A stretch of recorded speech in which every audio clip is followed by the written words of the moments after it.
এখন শুরু হবে আমাদের এর পরবর্তী প্রশ্ন উত্তর।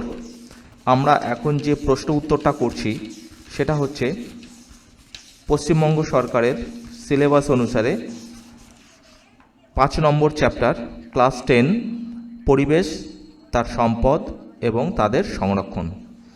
এর 4 নম্বর এপিসোড হবে প্রশ্নের উত্তর। তোমরা তাহলে রেডি হও, প্রশ্ন উত্তর কি আছে আমরা দেখব। ওকে, এখন আমাদের যে প্রশ্নগুলো আমরা তৈরি করেছিলাম সেই প্রশ্নের উত্তরগুলো আমরা একটু করে দেব।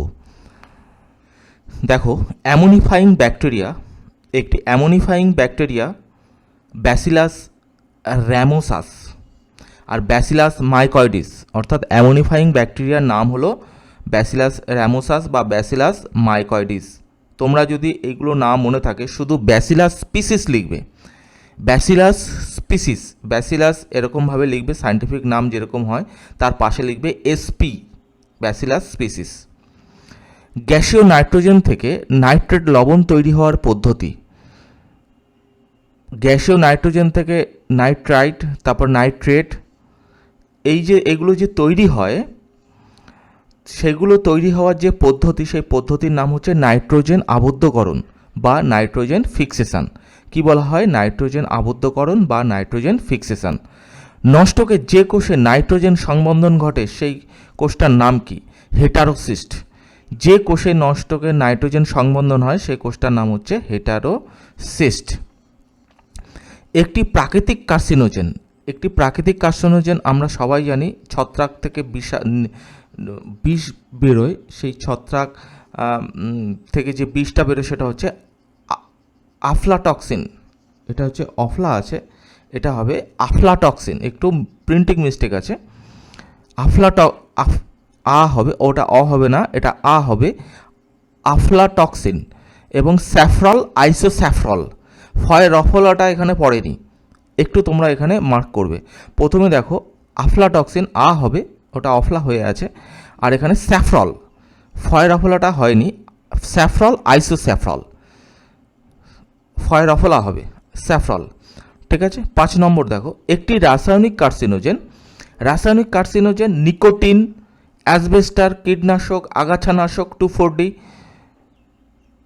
রাসায়নিক কার্সিনোজেন হচ্ছে সেই সব পদার্থ যেসব পদার্থ শরীরের মধ্যে গেলে কোষ আনলিমিটেডভাবে বিভাজন হওয়া শুরু করে এবং বিভিন্ন টিউমার এবং ক্যান্সার হওয়ার সম্ভাবনা প্রবল হয়ে থাকে, অর্থাৎ ক্যান্সার হওয়ার সম্ভাবনা অনেক গুণ বেড়ে যায়। এইগুলো হচ্ছে কার্সিনোজেন। এই কার্সিনোজেন প্রাকৃতিক হতে পারে আবার রাসায়নিক। নিকোটিন যারা ধূমপান করে, কীটনাশক, বিভিন্ন কীটনাশক যারা ছড়ায়, স্প্রে করে, আগাছানাশক, এগুলো আমাদের ক্রোমোজোমগুলোকে ভেঙে দেয়, ক্রোমোজোমগুলো নতুন মিউটেশন তৈরি হয়, যার ফলে ক্রোমোজোমগুলো আনলিমিটেড হারে সেল ডিভিশন হতে থাকে, তখন ক্যান্সারের রূপ নেয় সেগুলো। তাহলে আশা করি এই পার্টটা তোমরা বুঝতে পেরেছো। ওকে, এইবারে তারপরের প্রশ্ন, ইউট্রোফিকেশন ঘটায় এমন পদার্থ। প্রথমে দেখো ইউট্রোফিকেশনটা কি? যখন কোনো জলাশয় অত্যাধিক পরিমাণে শ্যাওলা বা জলজ উদ্ভিদ জন্মায় সেটা হচ্ছে ইউট্রোফিকেশন। ইউট্রোফিকেশনে ফসফেট জাতীয় এবং রাসায়নিক সার এবং ডিটারজেন্ট এইগুলো কিন্তু সাহায্য করে। অর্থাৎ ইউট্রোফিকেশন, আমরা যখন ডিটারজেন্ট দিয়ে কাপড় কাচি পুকুরে কিংবা ফসফেট জাতীয় সার যখন মারি তখন কিন্তু এই ইউট্রোফিকেশন ঘটে, অর্থাৎ জলে অত্যাধিক পরিমাণে জলজ উদ্ভিদ জন্মে যায়, যার ফলে কি হয়, জলের মধ্যে যে অক্সিজেন সেই অক্সিজেনটা কিন্তু কমে যায়। এটাই হচ্ছে কিন্তু ইউট্রোফিকেশন। তাহলে ইউট্রোফিকেশনে কে কে সাহায্য করে? ফসফেট জাতীয় ও রাসায়নিক সার এবং ডিটারজেন্ট। তাহলে এলার্জি সৃষ্টিকারী পরাগরেণুযুক্ত উদ্ভিদ, এলার্জি সৃষ্টি করে যে পরাগরেণুযুক্ত উদ্ভিদ হচ্ছে পার্থেনিয়াম। পার্থেনিয়াম গাছে যে পরাগরেণু সেটা আমাদের দেহে অ্যালার্জি সৃষ্টি করে। ওজোন স্তর বিনাশকারী নাইট্রোজেনের অক্সাইড হচ্ছে NO, নাইট্রিক অক্সাইড। কি হবে? Nitric oxide, NO। ক্যান্সার সৃষ্টিকারী কীটনাশক 2,4-D আগাছানাশক, এটা কমন, এটা কিন্তু মনে রাখবে 2,4-D এবার দেখো অলড্রিন, ডাইঅলড্রিন, মিরেক্স, এগুলো কিন্তু ক্যান্সার সৃষ্টি করে, অর্থাৎ আমাদের ক্রোমোজোমগুলোকে, আমাদের দেহের ক্রোমোজোম ভেঙে দেয়, মিউটেশন হয় ক্রোমোজোমের, যার ফলে ক্যান্সারের সৃষ্টি হয়। ডাইঅলড্রিন, অলড্রিন, মিরেক্স, 2,4-D এগুলো হচ্ছে ক্যান্সার সৃষ্টিকারী কীটনাশক। তেজস্ক্রিয় রশ্মি দেখো, আলফা, বিটা, গামা এগুলো হচ্ছে তেজস্ক্রিয় রশ্মি। এবার ইউরেনিয়াম, থেরিয়াম, রেডিয়াম এগুলো হচ্ছে তেজস্ক্রিয় পদার্থ। ইউরেনিয়াম, থেরিয়াম, রেডিয়াম তেজস্ক্রিয় পদার্থ, আর আলফা, বিটা, গামা তেজস্ক্রিয় রশ্মি। তাহলে আশা করি এগুলো বোঝাতে সক্ষম হয়েছি। এখন শুরু হলো এর পরের কোশ্চেন, অর্থাৎ এর পরের প্রশ্ন উত্তর। জীব বৈচিত্র্য কথাটির প্রবর্তক কোন বিজ্ঞানী? ডব্লিউ.জি. রোজেন। জীব বৈচিত্র্য কথাটির প্রবর্তন করেন কোন বিজ্ঞানী? ডব্লিউ.জি. রোজেন। আঞ্চলিকভাবে সীমাবদ্ধ একটি প্রাণী আর একটি উদ্ভিদ প্রজাতি। তাহলে প্রজাতি সম্বন্ধে তোমরা জানো। প্রজাতি কি? প্রজাতি হচ্ছে এক গ্রুপ, মানে একটা গ্রুপ, একটা পপুলেশন যারা নিজেদের মধ্যে প্রজনন করতে পারে এবং যারা জেনেটিক্যালি ক্লোজড, অর্থাৎ যাদের নির্দিষ্ট ক্রোমোজোম সংখ্যা আছে এবং যারা নিজেদের মধ্যে প্রজনন কার্য সক্ষম। যেমন আমরা মানুষ কিন্তু একটা হোমো স্যাপিয়েন্স স্যাপিয়েন্স, এটা কিন্তু এক ধরনের প্রজাতি স্যাপিয়েন্স স্যাপিয়েন্স, অর্থাৎ আমাদের ক্রোমোজোম সংখ্যা নির্দিষ্ট 46টা এবং আমরা নিজেদের মধ্যে প্রজনন কার্য সম্পন্ন করতে পারি। ঠিক তেমনি আঞ্চলিকভাবে সীমাবদ্ধ মানে এটা নির্দিষ্ট, আঞ্চলিকভাবে সীমাবদ্ধ মানে হচ্ছে নির্দিষ্ট জায়গায় পাওয়া যায়। যেমন আমরা সুন্দরবনের মানুষ, সুন্দরবনে সুন্দরী গাছ দেখা যায়, এটা কিন্তু একটা স্থানীয় প্রজাতি, অর্থাৎ স্থানীয়ভাবে আঞ্চলিকভাবে সীমাবদ্ধ।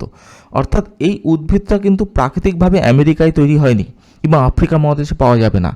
তাহলে এটা সুন্দরবন অঞ্চলেই তৈরি হয়েছে সুন্দরী, যার বিজ্ঞানসম্মত নাম হচ্ছে হেরিটেরিয়া ফর্মস। হেরিটেরিয়া ফর্মস হচ্ছে উদ্ভিদ প্রজাতি। তাহলে একটি আঞ্চলিকভাবে সীমাবদ্ধ প্রাণী। দেখো গুজরাটের গির অরণ্যে সিংহ পাওয়া যায়, সেই সিংহর কমন সায়েন্টিফিক নেম হচ্ছে প্যান্থেরা লিও পার্সিকা। প্যান্থেরা লিও পার্সিকা। দেখো তার মধ্যে আরেকটা প্রজাতি আছে, যেমন প্যান্থেরা লিও। প্যান্থেরা লিও হচ্ছে এমন এক ধরনের প্রজাতি যেটা কিন্তু গুজরাটের গির অরণ্যেই পাওয়া যাবে। এছাড়া আদার কিছু কান্ট্রিতে, কিছু 2-3টে কান্ট্রিতে পাওয়া যেতে পারে, কিন্তু সমস্ত জায়গায় নয়। কিন্তু আঞ্চলিকভাবে, অর্থাৎ আমাদের দেশে ভারতে কিন্তু ওই গুজরাটে কিন্তু ওই অঞ্চলেই প্যান্থেরা লিও পাওয়া যাবে, কিন্তু সেটা ওয়েস্ট বেঙ্গলে পাওয়া যাবে না, উড়িষ্যায় পাওয়া যাবে না, কিংবা মহারাষ্ট্রে পাওয়া যাবে না। সেটা কিন্তু ওখানেই পাওয়া যাবে। প্যান্থেরা লিও একটা স্পেশাল স্পিসিস, এটা সিংহ প্যান্থেরা লিও পার্সিকা, এটা তো পাওয়া যায় বিভিন্ন 2-1টা কান্ট্রিতে। আর প্যান্থেরা লিও এরা কিন্তু স্পেশাল বা আঞ্চলিকভাবে সীমাবদ্ধ একটা প্রাণী। আঞ্চলিকভাবে সীমাবদ্ধ মানে হলো যে কিছু নির্দিষ্ট জায়গায় কিন্তু ওই সব উদ্ভিদ এবং প্রাণীদের পাওয়া যাবে, সমস্ত জায়গায় পাওয়া যাবে না। কুষ্ঠরোগের গবেষণায় ব্যবহৃত একটি প্রাণী প্রজাতি হচ্ছে আর্মাডিলোস। দেখো আর্মাডিলোর কেমন পিকচার, সেই পিকচারটা কিন্তু আমি দেখিয়ে দিয়েছি। এটাকে যদি স্পর্শ করা হয়, হ্যাঁ, এই গায়ে যদি স্পর্শ করা হয় তাহলে এ কিন্তু পুরো বলের মতো হয়ে যায় এই প্রাণীটা আর্মাডিলোস। এবার দেখো ex-situ সংরক্ষণ। দেখো সংরক্ষণ দুটো, ex-situ আর in-situ। ex-situ মানে হচ্ছে, যেমন আমি বোঝাচ্ছি, যেমন সুন্দরবনের বাঘ সুন্দরবনে আছে, ওকে তুলে নেওয়া হলো চিড়িয়াখানায়, এটা হলো ex-situ। কিন্তু যদি সুন্দরবনেই রাখা হবে সেটা in-situ। ইন মানে যেখানে প্রাণী সেখানেই যদি সংরক্ষণ করা হয় সেটা in-situ, আর এক্স মানে তার নিজের জায়গা থেকে বার করে অন্য জায়গায় রাখা হয়, সেটা হচ্ছে ex-situ। এক্স মানে এক্স গার্লফ্রেন্ড, মানে হচ্ছে ও গায়া, ও আগে ছিল, এরকম। মানে ex-situ মানে জু, বোটানিক্যাল গার্ডেন, এগুলো হচ্ছে ex-situ। আর ক্রায়ো সংরক্ষণে ব্যবহৃত পদার্থ হচ্ছে লিকুইড নাইট্রোজেন। কারণ লিকুইড নাইট্রোজেন -196 থেকে 200 ডিগ্রি পর্যন্ত যেতে পারে। -196, অর্থাৎ এই ক্রায়ো সংরক্ষণে লিকুইড নাইট্রোজেন ইউজ করা হয়, যার তার কারণ এই লিকুইড নাইট্রোজেনের -196 থেকে 200 ডিগ্রি পর্যন্ত টেম্পারেচার থাকে এবং যেখানে একদম কোল্ড স্টোরেজ, একদম কুল, সেখানেই কিন্তু বিভিন্ন ধরনের বীজ, স্পার্ম এগুলো কিন্তু সংরক্ষণ করা হয়ে থাকে। ওকে, এখন শুরু হলো শেষ আমাদের প্রশ্ন উত্তরের যে সেট, সেই সেটটা এটাই শেষ হবে। প্রশ্ন: পশ্চিমবঙ্গের দুটো ব্যাঘ্র প্রকল্পের নাম। পশ্চিমবাংলার দুটো ব্যাঘ্র প্রকল্প, সুন্দরবনের বাঘ আছে, এটা আমরা সবাই জানি। আর এক জায়গায় বাঘ আছে পশ্চিমবাংলায়, সেটা হচ্ছে দার্জিলিং। দার্জিলিং জেলায় বক্সা ব্যাঘ্র প্রকল্প, অর্থাৎ দার্জিলিং এবং সুন্দরবন এই দুই জায়গায় পশ্চিমবাংলার ব্যাঘ্র প্রকল্প আছে। সুন্দরবনের দুটো প্রাণী প্রজাতি আমরা সবাই জানি, প্যান্থেরা টাইগ্রিস সুন্দরবনের বাঘ, সুন্দরবনের প্রাণী প্রজাতি, উদ্ভিদ নয়, দুটো প্রাণী না, আরেক কি আছে, ক্রোকোডাইলাস পোরোসাস। তোমরা প্যান্থেরা টাইগ্রিস এটা তো মনে থাকবেই, এটা তো লিখতে পারবে। আর ক্রোকোডাইলাস স্পিসিস, এই স্পিসিসটা লিখে দেবে। পোরোসাস না যদি না মনে থাকে, স্পিসিস লিখে দেবে, অর্থাৎ জেনাস স্পিসিস। অর্থাৎ সায়েন্টিফিক নেম লেখার জন্য জেনাস এবং স্পিসিস এই দুটো নাম লিখতে হয়। জেনাসটা লিখবে, স্পিসিস শুধু স্পিসিস লিখে দেবে, ক্রোকোডাইলাস স্পিসিস। রেড পান্ডা কোথায়?